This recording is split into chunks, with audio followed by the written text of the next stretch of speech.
పిల్లలు లేవగానే healthy breakfast, high rich calcium food ఇస్తుంటే చాలా హెల్తీగా ఉంటది కదా పిల్లలకి. సో, ఇదైతే హెల్తీ అనమాట. చాలా కాల్షియం అయితే హై అండ్ రిచ్ ఉంటది. సో, ఇప్పటి నుండి ఏంటంటే బ్రేక్‌ఫాస్ట్ సిరీస్ స్టార్ట్ చేద్దాం అనుకుంటున్నాను. Comment on let me know ఎంతమంది ఇంట్రెస్టెడ్‌గా ఉన్నారు. సో, నాకొచ్చిన థాట్స్, మీకొచ్చిన థాట్స్ అన్నీ కలిపేసి మంచి ఒక సిరీస్ స్టార్ట్ చేద్దామని అనుకుంటున్నాను.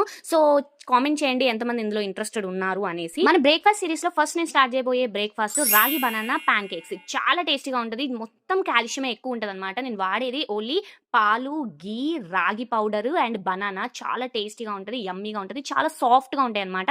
సో, పిల్లలు తినడానికైనా, మింగడానికైనా చాలా హెల్తీగా ఉంటది. ఇది చేసుకోవడం చాలా ఈజీ. ఫస్ట్ వచ్చేసి మంచిగా పండిన ఒక బనానా మీ పిల్లలు ఎంతవరకు తింటారు అనేది ఒక ఎస్టిమేట్ చేసుకొని, కొంచెం బనానా మంచిగా స్మాష్ చేసుకొని, నేనైతే రాగి పౌడర్ తీసుకున్నాను. అది కూడా స్ప్రౌటెడ్ రాగి. సో, ఇది ఎలా ప్రిపేర్ చేయాలనేది కామెంట్ చేయండి కావాలంటే. నేను ఖచ్చితంగా వీడియో చేస్తా దీని గురించి కూడా. సో, రాగి పౌడర్ 2 స్పూన్స్ తీసుకున్నాను. అందులో మీగడతో ఉన్న పాలు, చిక్కటి పాలు అందులో పోసుకొని మంచిగా ఇంకేముంది మన బ్యాటర్ రెడీ అయిపోయింది. సో, పాన్ తీసుకొని అందులో కొంచెం ఘీ ఏసుకొని కొంచెం కొంచెం పాన్ కేక్స్ లాగా ప్రిపేర్ చేసుకుంటే చాలా టేస్టీగా ఉంటాయి. పిల్లలు కూడా చాలా ఇష్టంగా తింటారు.